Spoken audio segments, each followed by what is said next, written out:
Hi, Heidi.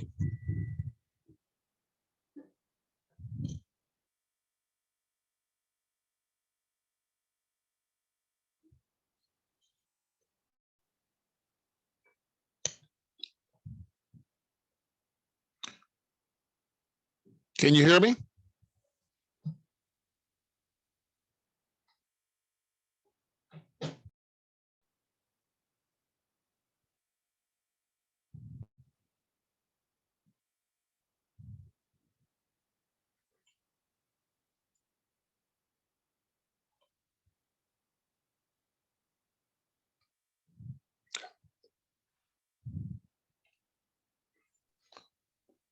Can you Good hear me? morning. Yeah, sorry. I had to charge my watch while I was, oh, you can't see that, while I was setting up and forgot to set up my speakers before I came into the Zoom. Sorry. Okay. I had to set everything up real quick. How are you Yeah. doing? Not bad, not bad. Good, A good. little bit groggy, but I I feel have you on this. that. Yeah, I have this weekend, and my wife has the PDAC starting Monday, which has gone virtual. Oh my goodness. There's Developers and Miners Association, biggest Hmm. mining convention in the world, Hmm. and she does toasters and web stuff for them, and so she's been having late nights, which means I'm having late nights. Yeah, yeah, I understand that. It's cool that you guys support each other and doing these things though and practicing for it. That's really cool. My husband's making me coffee, so I relate. I appreciate support because it's gonna be a long day today. So I saw a couple of the panels yesterday. I just kind of popped in after work and tried to get the gist of it and make sure that everything went well. It looks like your panel with Andy, Zach, and Randall something went really well. The sci-fi aliens one. Yeah, Yeah. So I'm pleased with that one. It yeah. it might have snapped a little bit more, but everybody was polite. Everybody did it in turn, so we weren't Hmm. talking over each other. And I find with a Zoom meeting, that's the main thing because Yeah. Yeah. And one of the things that I meant to do, we'll have it for next year for sure, is like a kind of a guide to doing these. And one thing that I really liked that we did the first year that I was a part of Brain to Books, but that we kind of got away from for some reason. I think because some people didn't have physical copies of their books, but everybody would have their book on their desk. And when you wanted to talk, you would raise your book up. And then they would, let you, after the person that was talking would finish, they would let you have your turn. And that kind of helped with preventing the talking over each other thing, without being like, feeling like you're just going down the line, which to be fair, I mean, several of the Comic Cons that I've been to, that's how they do it. They just go down the line and everybody answers the questions. So I don't feel like we're too out of line with that. But I feel like it'd be nice to see more inter interaction. inter conversations. Yeah. And I think it's trickier because several of the panels we only ended up having 3 people. Even when 5 people signed up, only 3 people showed up. And so the panelists and the interviewer kind of becomes a panelist, but then the panelists are like, so do I talk like they're talking, or, and especially with LitCon, a lot of our panelists are new. They've never done panels before. So this is all unique to them. So my goal is next year, we're going to have a general panelist guide, basically, that talks about everything from how to do your sound to um, props and things that can help to maintaining a good background, um, and then also being able to interact and create that Yeah. interaction, because those are the ones that are the most fun, is when it just feels like a bunch of friends getting together chit chatting, Yeah. which by Well, Sunday several of us will be that way because we've been on 3 or 4 or 5 panels together. yeah. Yeah. Well, I know with my Better Building Aliens, Mm. it was I taught a couple of the guys how to put the background screens up Yeah, yeah. because when I started with Zoom, I didn't even know you could do that. And then I saw Well, I don't somebody think do it. that It was you sort of, originally could. Yeah. I mean, depending on how far back, that's something that they just added in the last, I would say, like 2 or 3 years. I've been using Zoom Yeah, too long. it was going when I started with Zoom, but that would fit with it because, I think Brains to Books was the first cyber convention that I did. Mm-hmm. And it's they're a different breed of cat. Yeah, that is true. That is true. And in some ways that's better, and in some ways it's harder because, you can't direct traffic like you can in a regular con because you don't have the physical restraints to control the flow. But at the same time, I feel like, looking at our numbers, I've been pretty pleased. We had over 600 visitors to the site yesterday, unique visitors. Excellent. So and we have 185 authors who signed up in one capacity or another. So Oh, it's that doing well. 185 to 65 is a pretty good, or I'm sorry, 185 to 650 is a good ratio, Mhm. of traffic, I think.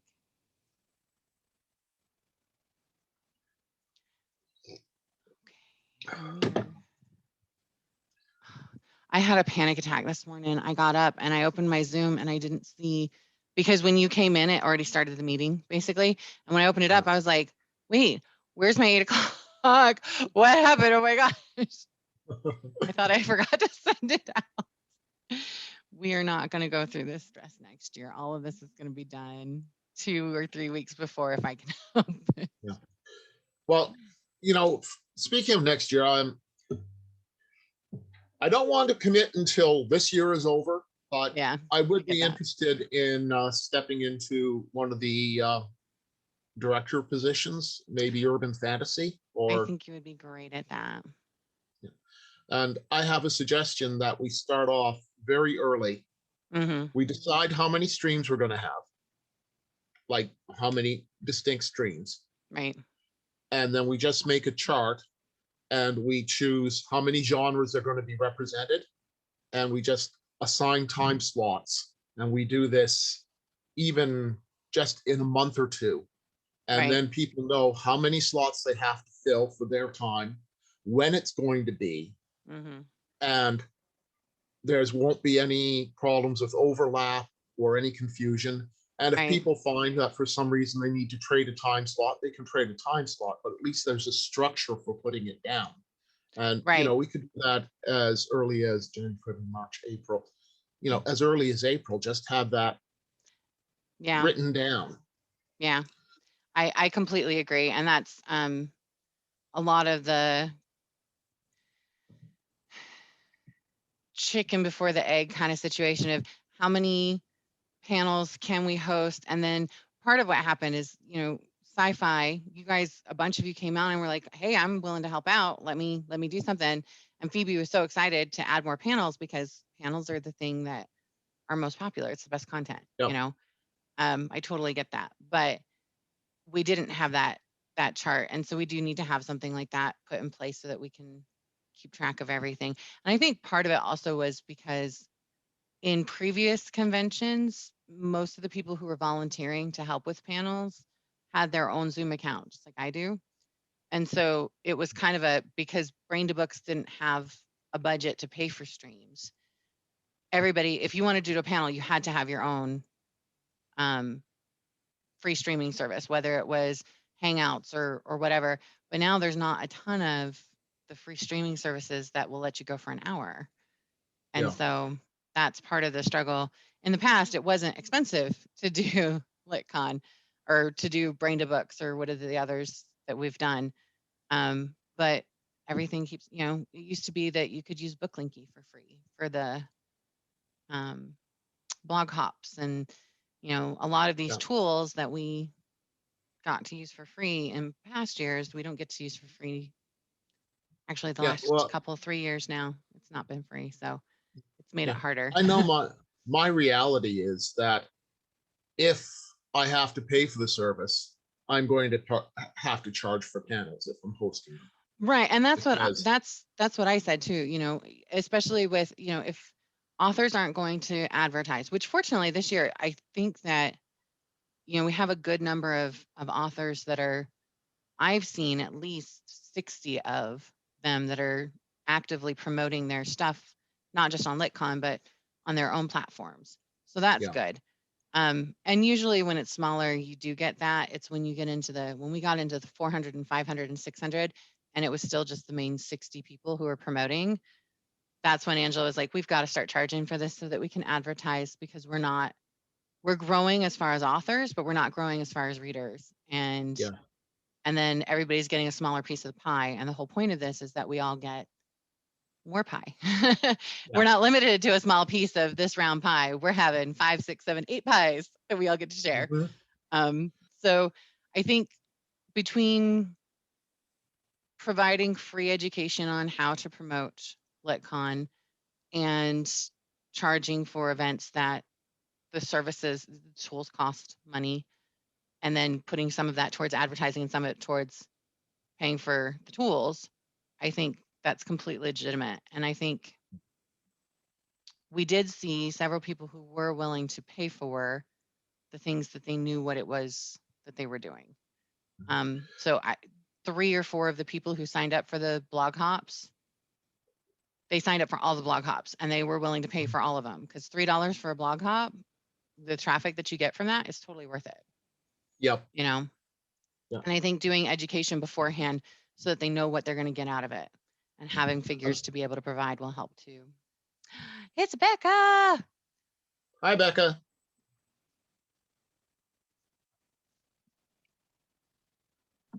Oh my gosh, that's so bright. Here Hang you on. are. Yeah, light changes everything. Oh my word. There we go. That's why That's we it. try to start at least 10 minutes early so that we have a chance to look at those things. I'm just going to grab another coffee. I'll be right back. No worries, no worries. Make sure I have the volume up enough. I think I'm good. Yeah, your speaking volume is good. As long as you can hear okay, you'll be all right. And then,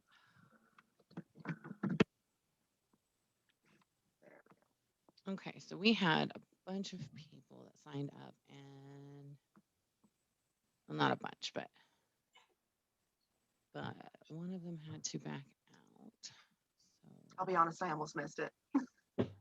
oh, I was, he got here before I did, and I had a very massive panic attack when I came in, because I opened up my Zoom to start the meeting, and I was like, did I forget to schedule it and send it out? Oh my God.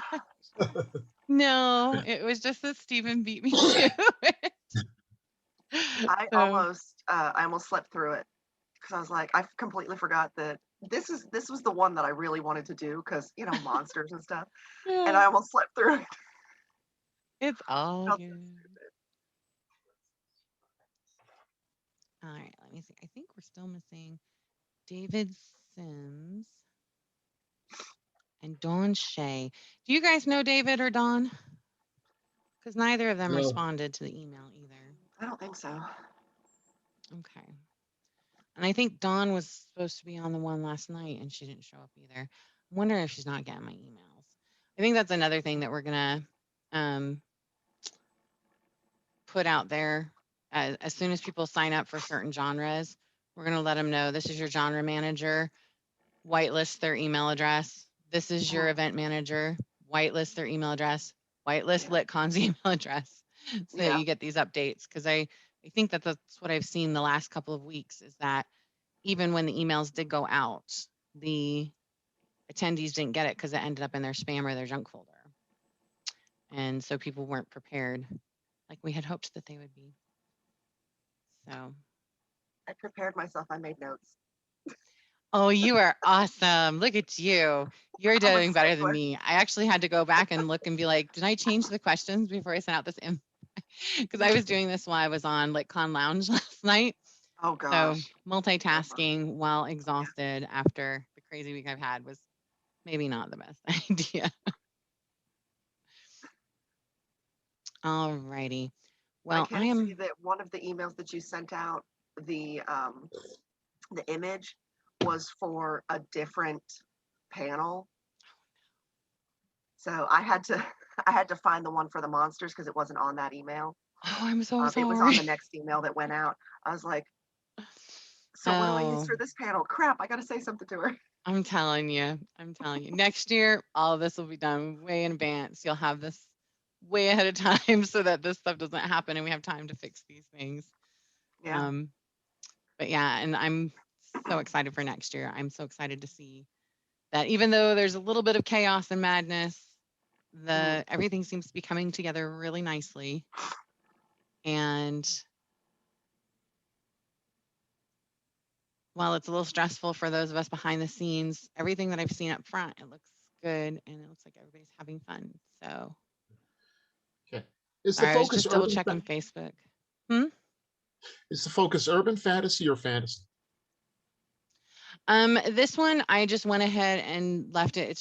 It's fantasy in general. You can talk about urban fantasy or you can talk about it was originally supposed to be urban fantasy, but I know we all kind of go on both sides. So we can focus Yeah. on both. It's all good. Okay. Because a lot of my stuff is general fantasy. The answers that I have are general fantasy. And that totally works. That totally works. All right. I just wanted to double check and make sure that they hadn't messaged on Facebook. Oh my gosh. Steven, are you on one of the admins for the Facebook stuff at all? Yeah, I believe so. I can't even keep track of all of the messages that are coming in. It's insane. There were 150 messages yesterday just about LitCon. So Oh my goodness. Okay. it's crazy, It's man. crazy.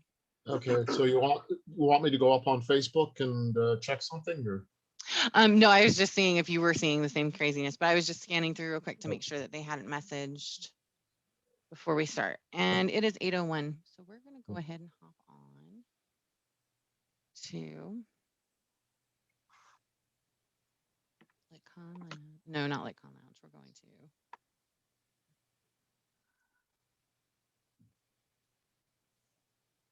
the LitCon event page.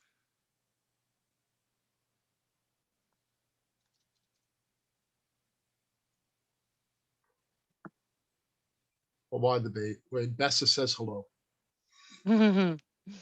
Beautiful kitty. Yeah, she is. Yeah, my Klaus came in last night. I was sticking his tail in my face. And I was like, thanks, Klaus. Mm-hmm. It's the first time he's been on my camera. He goes on my husband's camera for work all the time. And they just think Oh it's yeah, the she funniest thing. photobombs everything I do.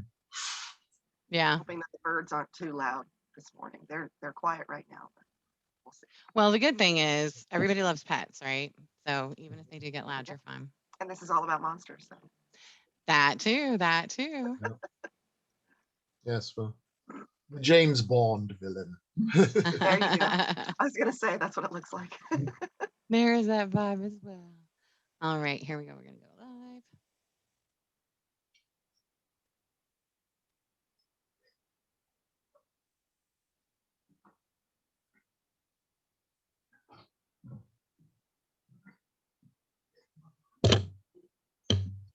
All right. Hello, lovelies, and welcome to LitCon Lounge.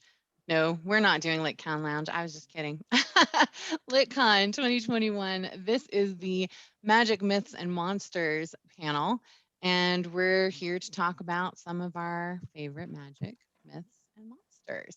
And for those of you who don't know me, my name is Heidi Angell, and I am one of the volunteers here at LitCon, helping bring all of these amazing authors to light and share all the exciting things that we've got going on. And before we get started, I'll go ahead and let everybody else introduce themselves. Rebecca, let's start with you. My name's Rebecca Flynn, and I write urban paranormal fantasy that pretty much focuses on myths and monsters and weird creatures. All right, and Stephen, tell us a little bit about yourself. Stephen B. Pearl. The B makes it easy to find me on the internet. And I write Norse fantasy Viking adventures. And I also write urban fantasy. And I utilize actual mythical creatures in both. And I've also studied the art magique uh, metaphysics for a very long time, and I try to incorporate actual traditions from the Western esoteric tradition into my work. That is awesome. And that kind of brings us right into our first topic, which is what are some of your favorite magic systems? And Stephen, go ahead and answer that for us. Western esoteric system. Combination of alchemy, ancient pagan practices, the idea of archetypes and archetypal rays that has been adopted largely by the New Age in a watered down kind of way. So that's my favorite. Awesome. And Rebecca, what is your favorite? As far as systems go, I don't know if there's really a favorite that I have. I just like the use of magic in general. I like the whole system where it's ancient, long ago. It's been passed through the ages, and that whole idea that it's a lost art, you know, now because technology and science have kind of taken over. So people forget that, and there's so few people left that still embrace it. So that ancient feeling, I really enjoy that. Awesome. If I might riff on that for a moment, Yeah, in go ahead. Babylon 5, they had the techno mages Mhm. who simulated the effects of magic through using technology, but also the sort of applied psychology that is part of magic. So Yeah. I thought that was a nice tie-in. And I was actually going to say that's my favorite magic system that is a combination of magic and science. It's we know this works, we don't necessarily know why, and we don't care because it works, but we know this works because of this, this, and that. And you know, blending of magic and science is always one of my favorites. So I like seeing those when they pop up. You kind of look at chaos theory in science. They're finally catching up to what the mystics have said for years, that the system is too complex to model, right? When you're looking at the real world. So it's all the minor little tweaks that can be done. Right. And I like that, you know, it doesn't have to be God or science. It doesn't have to be magic or science. It can be both, and I'm totally cool with that. And I love that. It to me that mirrors the real world. And so when I find systems that embrace that in storytelling, especially, I really enjoy those. All right, and then the next question that we had is, tell us a little bit about your favorite monster. And we're going to start with Stephen on this one. Okay, I am going to mangle pronunciation on this, but the Dragar, they are from Norse mythology, and they are the undead servants of the goddess Hel. And they move around Midgard performing her will, and they cannot deny her anything. They will do whatever they're told. Within that parameter, they basically behave like people and have their own moral and free will, only within obeying those orders.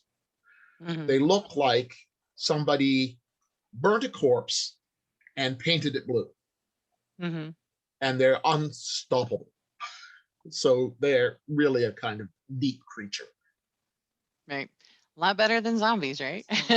Oh yeah, they got a brain. Yeah, that too. All right, and Rebecca, what's your favorite? I have a lot that I really like, but I think my favorite is probably the Kelpie. And I like that one. It's from Celtic mythology, and it can take the form of a horse, but it looks a little wonky. Like the hooves are backwards and things like that, and they're kind of shimmery, almost like they're always wet.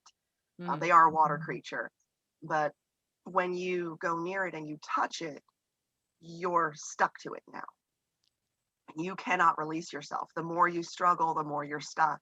And the only way, according to mythology, the only way to release yourself is to take the name of Jesus Christ. And as soon as you say it, you're released. Because, Celtic is very strong in their religious beliefs as well. So in order to release yourself, you have to say Jesus Christ. And I just found it very interesting. But once they have you, they drag you down into the water, and the only thing that's left of you is your heart. So they eat everything but the heart. So I just find them to be very, very intriguing. And by the way, the reason that I know so much about them is hint, hint, hint, hint. I've researched them for a reason. Hint, hint, nudge, nudge. Yeah, I love that. That is awesome.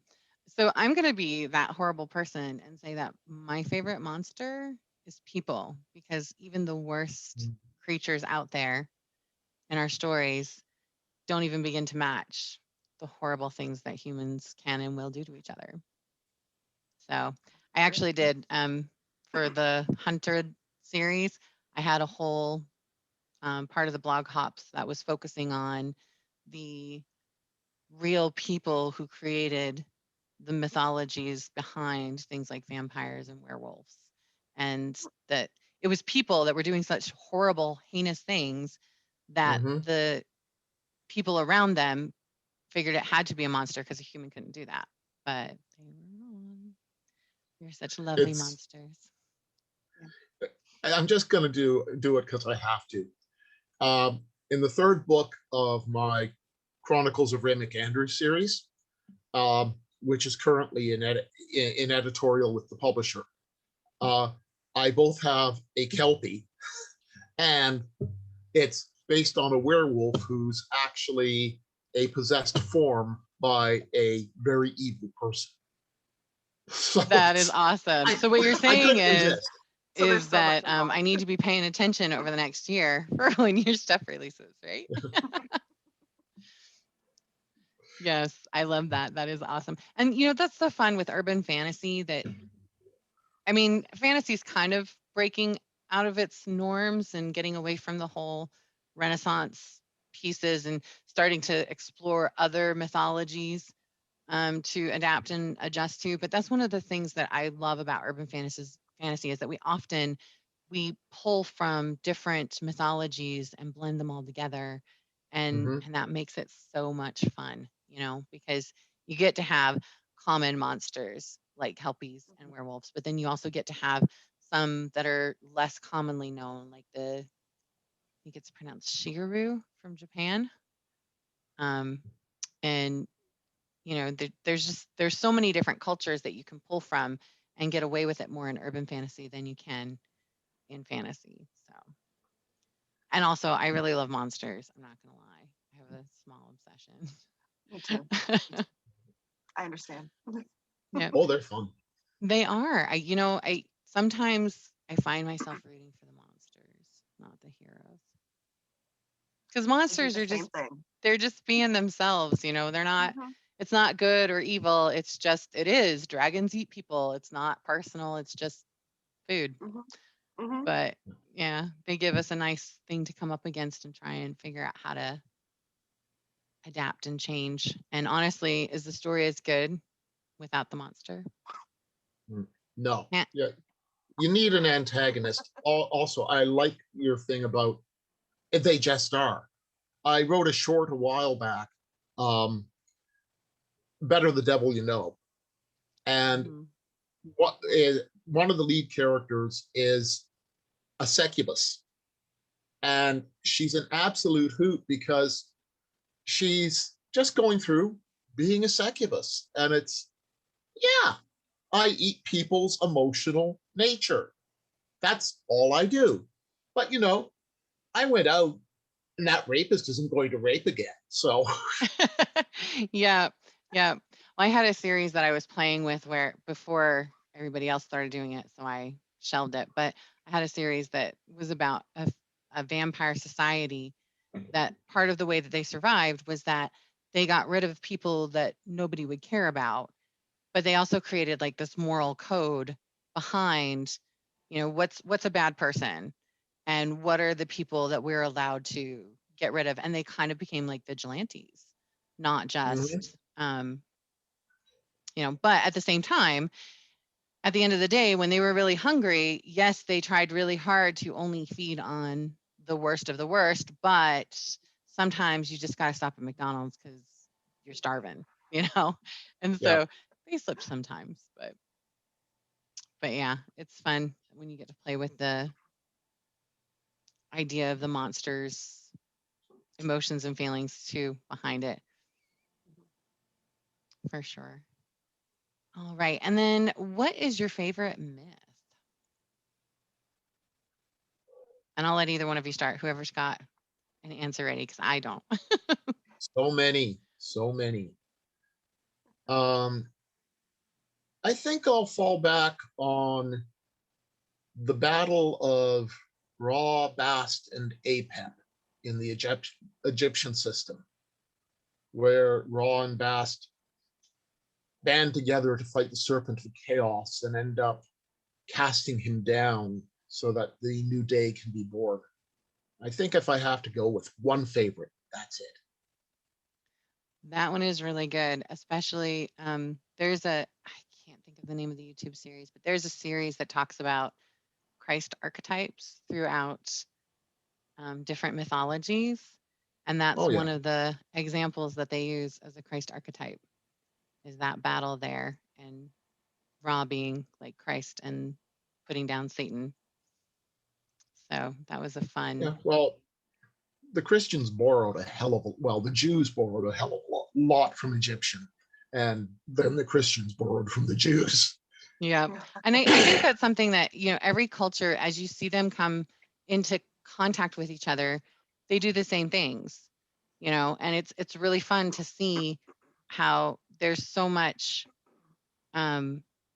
once the spice trades started happening and the Eastern culture and how the mythologies before that in both sides, there weren't, you know, some common creatures. And then suddenly there were attributes of this creature that got adapted to this creature who was kind of similar, but a different creature. And then, you know, they just start to blend together and become more similar.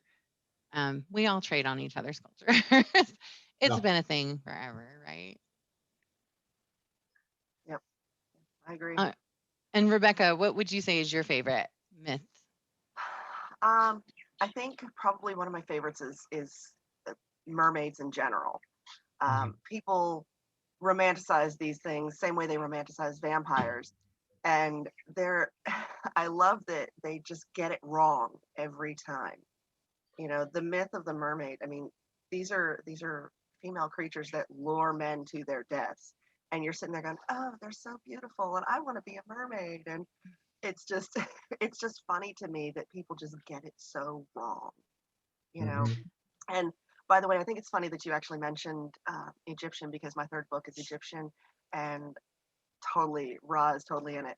Um, I just found that funny because you were talking about the rising of the sun and everything, and I actually used that in the story, so Oh, Oh, that's cool. that just kind of awesome. amused me.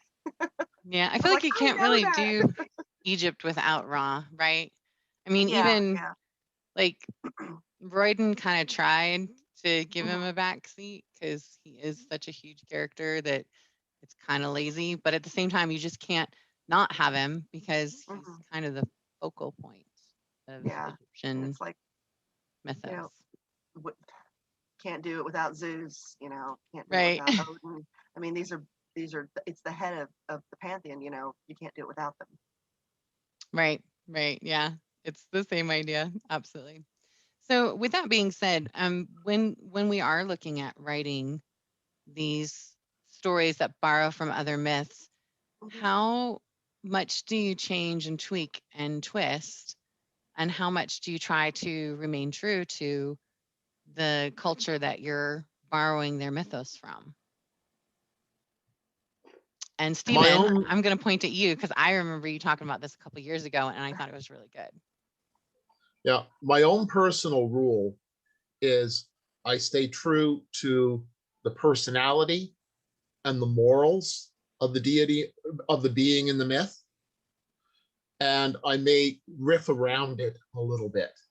Um, there's a great cartoon out. It's the Greco-Roman gods in high school, Mm-hmm. and it's on YouTube. I can't remember the name of it for the life of me, but he did it excellently, because he plays fast and loose with the mythology, the actual stories, but the archetypal forms that he incorporates. Zeus is the high school football player jock Mm-hmm. who has a dozen girlfriends. And then he has Hades, who's kind of the somewhat shy, in the background, but perfect, completely faithful to Persephone once she becomes his girlfriend. Mm-hmm.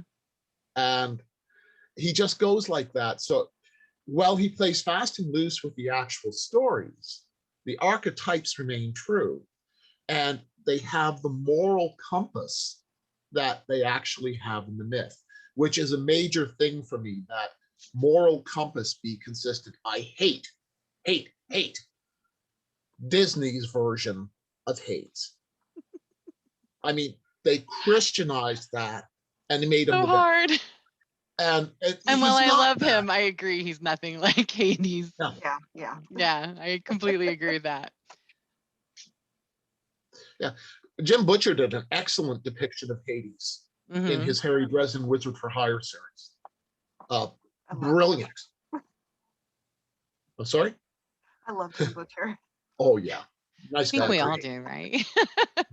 I don't know that many people read urban fantasy and don't love Jim Butcher. He's kind of the one that made Gotta it love him. mainstream, right? Mm-hmm. All right. So how about you, Rebecca? How much do you play with the stories and myths that you borrow from?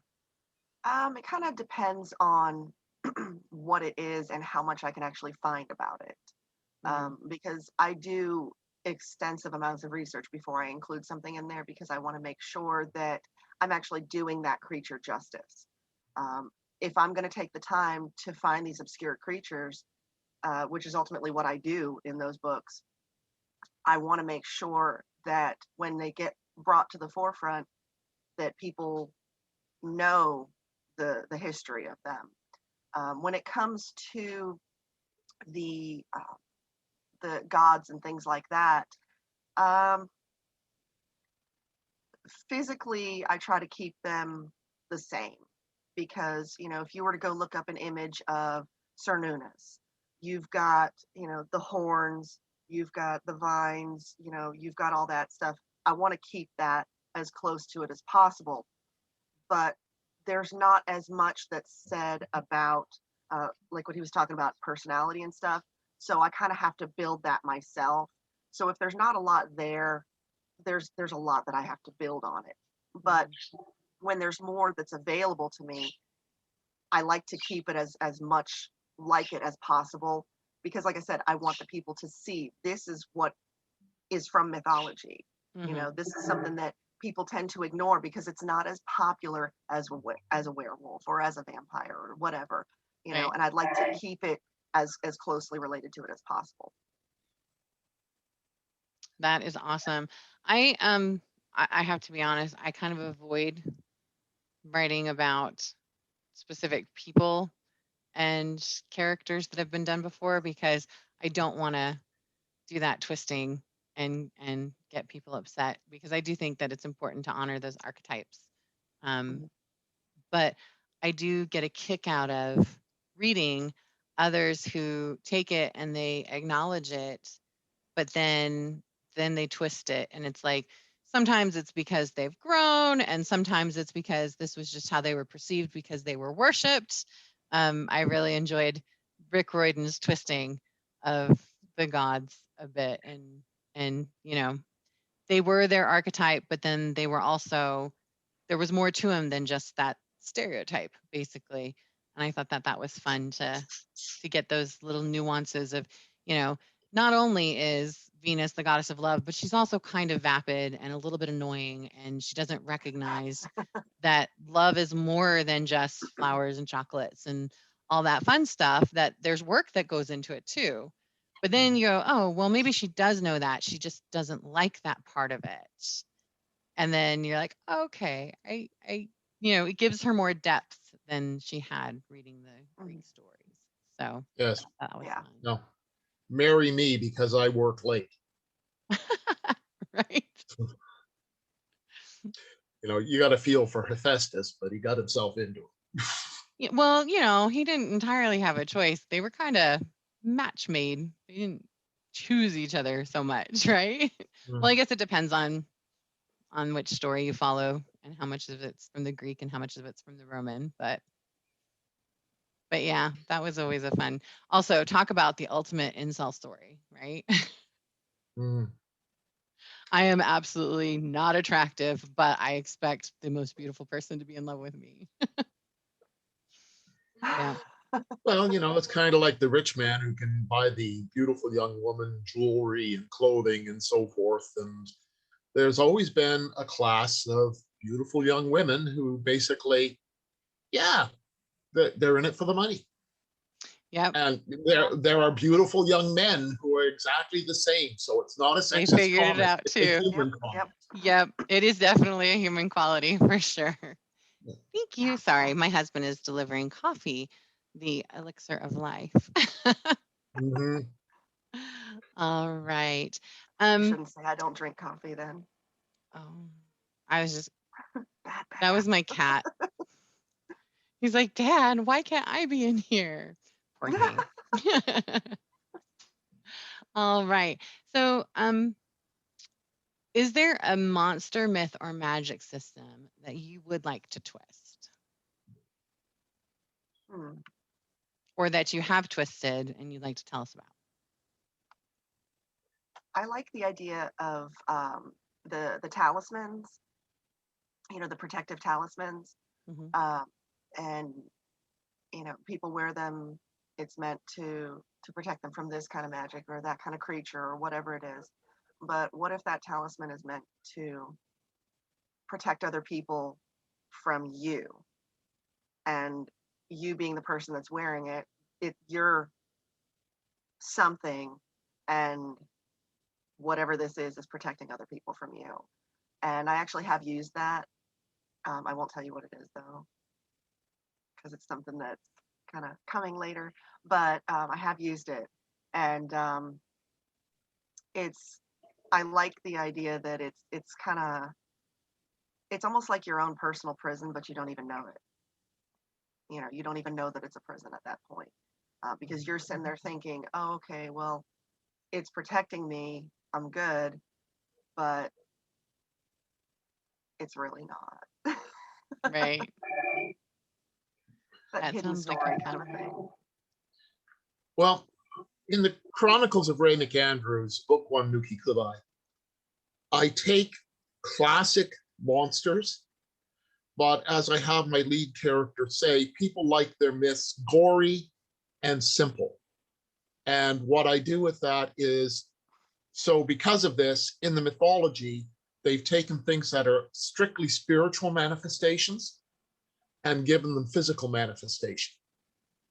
So with the Nuki Kubai, they separate their heads from their bodies, fly around, and scare people to death to feed on the energies released. Mhm. Well, I have that happening, only it's a form of astral projection. And what they have done is spiritually separated the head from the body so that the chakras from the neck down are not factoring in, meaning that you only have the top two chakra empowering this spiritual manifestation. So we have logic without a moral center and completely self-serving. And this Oh. is how I do the Nuki Kubai. So I shift physical manifestation into spiritual, and then I make Ray's powers mostly spiritual. His effect on the physical world is very limited, but on the spiritual world, he's hell on wheels. Mm-hmm. So, and I do the same thing with a revenant in the second book, and with the werewolf in the third book, I have the spirit of the practitioner going out and possessing dogs and causing the dogs to attack people. And that's how I like to play with it and riff on the myth. I like to do that shift to make it so people walk away going, could that happen? I hope not. Yeah. And I think that's probably the most fun part of writing urban fantasy is seeing how much you can tie into the unexplainable that happens in our world every single day. And yeah, I enjoy playing with the stereotypes of creatures and then showing creatures that don't fit the stereotype. I also think it's a good example of, what we do as humans naturally. Oh, this group of people and these types of people are all like this. But then there are those that aren't necessarily like that. And I kind of play with that with the hunters. The two main characters have been hunting for a very long time. And they are teaching this group of kids, young adults, how to defend themselves against the vampires that are infecting their town. And they're kind of giving them a rundown on what these creatures are. And they're like, yes, they look like the person that you loved and they sound like the person that you loved, but they are basically a shark. And they'll use the fact that they look and sound like the person that you love to gain your trust so that they can feed, because that's all they care about is feeding and they have no control. And that's a pretty common storyline. But then there's an incident that happens with one of the characters' fathers who was turned. And when they find him, he's living with a whole bunch of other vampires. He's feeding, he's a monster, he's horrible. But then he begs them to take care of his daughter because he knows that his daughter's with them before he dies. And he knows he's going to die. And is it a ploy to try and stop them from killing him? Or is there a part of them that is still human? So I kind of play with that. And I think part of what drives that is, when you sit down and you look at the interviews with serial killers who monsters are based off of, some of them, it's easy to say, oh, they're just evil. But then when you sit down and you listen to their stories and their experiences, and it's very uncomfortable how easy it is to actually understand how they ended up the way that they were. What they went through that shaped how they view the world, that made them think that it was okay to do this thing. And that's really scary. It doesn't work for the dichotomous world that everybody wants to be in. But that's how people are in general. None of us are completely wholly the buckets and stereotypes that we try to fit ourselves into. And that's always fun to play with in a safe space where we're talking about monsters, not race or politics or religions. And that's what I like to play with, is tying those elements in there. So. Okay, and then what is one monster, myth, or magic system that you feel is overplayed and you wish people would just leave it alone already? Vampires. No offense, but overdone and done poorly. Yep. Rebecca, are you thinking the same thing?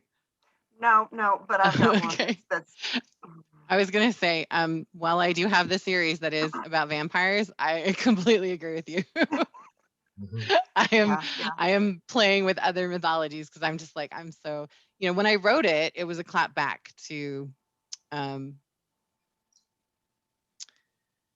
the trend that vampires were supposed to be kissed. And I was like, nope, vampires are monsters. You need to get back to, and then I was just like, oh my gosh, if I read another tortured vampire story, I'm going to go explore other things. And then as I kept exploring other things, it's like, oh, everybody else is doing the werewolf thing too now. Dang it.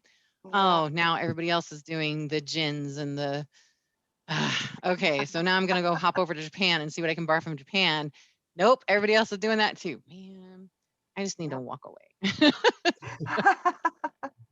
I've been taking a break from that series for a reason.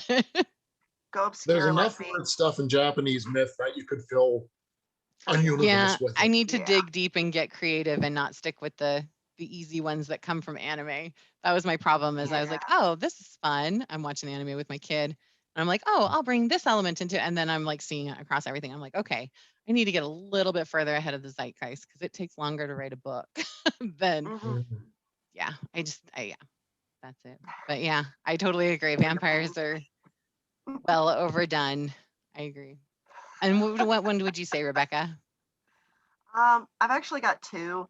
Um, one of them is the cliche connection between people and their abilities or their powers or whatever. Like, why does a Native American have to be? I can speak to the animals. You know, why? Why does a woman always have to be? She's got feline abilities. A male always has canine abilities. Why? Go with something different for crying out loud. And the other Mhm. one is zombies. Stop calling it a zombie if you didn't raise it from the dead. It's not a Right. zombie, okay? Zombies are creatures that have been raised from the dead. That's it, okay? They're not medically induced or whatever. You A don't like the zombie is infection raised. stories? No, I'm so sick of it. I'm so tired of it. That is a trend that is, It's so yeah, well awful. worn. It really, I mean, they're everywhere. I mean, all the time. That's all I see. And it's never real zombies. Okay. Give me a Shaun of the Dead. Okay. And I'll be happy. You know, that's a zombie. It's just like walking around and eating brains and stuff. But even then, it's not the same as what the original zombies were. You know, Mhm. the original Mhm. zombies are necromancer, raises them from the dead to do their bidding. And then when the bidding is done, they're dismissed, you know. But it's just there's so many that have been done that they just call it that because of what they look like and Mhm. how they walk and this and that.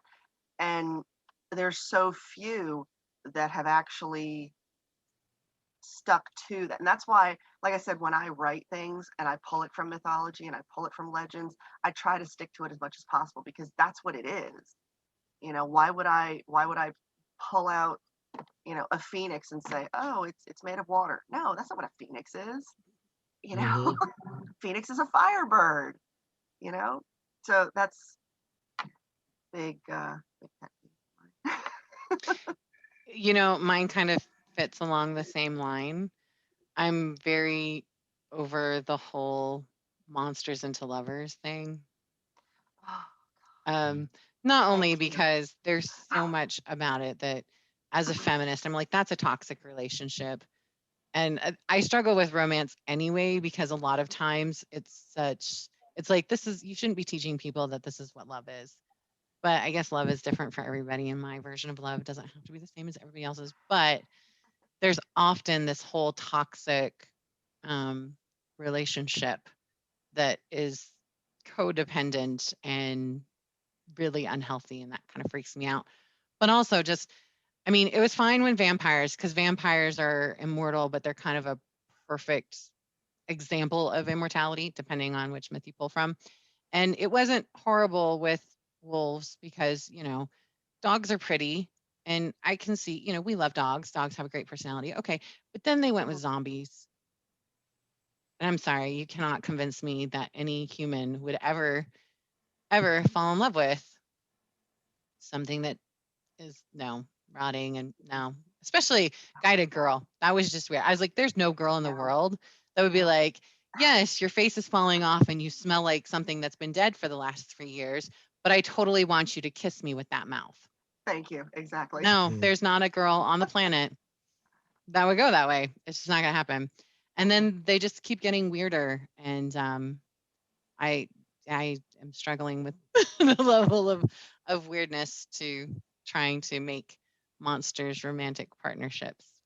I just can't keep doing If I that. if I can riff on that for a second, Yeah. in Worlds Apart, I have my wizard character who goes on a complete rant about how his ex girlfriend, his ex fiance, uh, left him to become a walking corpse, and then came back and thought that she could turn him into an entree. And you know what they're like, sex and feeding all tied up together, and I don't share. And I thought that was a nice riff on, yeah, you're looking at the reality that this would impose. On top of that, Yeah. he's just a very straightforward type of person. So Yeah. Yeah. I love that. I love that. All righty. And then we're kind of getting towards the end here, but let's take a minute and tell everybody a little bit about the books that you have out there and where they can find them. And we'll go ahead and let Rebecca start. Okay. So far, I've got 2 books in the trilogy. The Pandora Chronicles is the trilogy. The first one is called The Wild Hunted. The second one is Iron Will. The Wild Hunted is based around Celtic mythology, and Iron Will is Greek. And it's a lot of, like I said, obscure creatures that don't really get a lot of face time with people. They're just out of the ordinary. It's not stuff that everybody really necessarily knows about. I've actually had several people say, I've had to look up what that is so that I could see it, which is kind of why I keep it the way that I do with the legends and stuff. They're they're published through blackrosewriting.com. You can even order them from Amazon, barnesandnoble.com, booksmillion.com, all those places. And the third one is almost done and almost ready to go to the publisher for editing. So looking forward to getting the trilogy completed. well, I have a couple. There's Nuki Kubai, book 1 of the Chronicles of Rennick Andrews. And it's basically a modern day wizard hunting ghosties and ghoulies through the golden horseshoe of area of Ontario. And Anuki Kubai is feasting on the people of the golden horseshoe, and Ray figures he has to stop it. And book 2, Revenants of that series, is currently in edit with Dark Dragon Publishing. And book 3, Lifracant, is in edit with Dark Dragon Publishing, lagging a little bit more behind book 2. There's Worlds Apart, which is a paranormal action adventure with a lot of romance. Don't let the cover skew you too much. Where a wizard from an alternative Earth that is dying from a blight that is creeping over and slowly destroying it journeys to our world in a bid to find a cure for his own. Here he meets Alcina, a Wiccan priestess who is involved in a custody battle against her ex-boyfriend, the father of her child, who vanished 7 years before while she was pregnant. Her ex-boyfriend is a member of a fanatic religious cult who is not above doing an old-fashioned witch burning if they don't get their way, and Alcina happens to be Wiccan. Then I have my more ordinary fantasy, which is Horn of the Kraken, which is a Norse fantasy Viking adventure where the pretender to the throne of the North, Hakon, who has the backing of the Roman Church, has obtained the Horn of the Kraken, which he is using to sink the ships of the rightful heir, Jarl Eric Bloodaxe. And Jarl Eric sends a group of heroes to infiltrate Hakon's compound and steal the horn. And it traces their adventures. So that's my fantasy shots. And I absolutely loved hosting Sigerlina on my blog as part of the Heroes and Heroines blog hop. My son saw that the other day and he's like, oh my gosh, Mom, is that like a D&D thing? I was like, nope, it's even better. You need to go and read this stuff. But he's really into D&D, and he saw the character sheets and he was like, is this a new D&D thing? I was like, nope, it's even better. Yeah, I'll tell you, I will plug Fate of the Norns because it is the most fantastic gaming system I've ever come across. It's focused on skill and logic, not so much on luck, because you remove the dice. Mm-hmm. And if you pick up the core rulebook, it's like a primer on Norse culture and Norse mythology in the 900s. Mm-hmm. Andrew, it's his baby. He's worked on it for over 20 years, and he's created an incredible system. Yeah, And it is in awesome. writing in that world, I had to do a lot of research to try to keep it true to not necessarily Norse history, but Norse culture. Mm-hmm. And it's really, really a good game and a great book. Oh, I gotta say, great book. Yeah, it looks great. I mean, it's on. I'm not allowed to buy any books for a hot minute because I bought so many books at the 12 Days of Indies, and so I'm not allowed to. My new rule is I'm not allowed to have not read at least 80% of my books before I buy more books, and I'm currently at like 72%. But I've been adding a lot of stuff, and I get to sneak around it by buying books for my boys for birthdays and for holidays. And that one is definitely on the list for the next birthday coming up. So excited. But all right.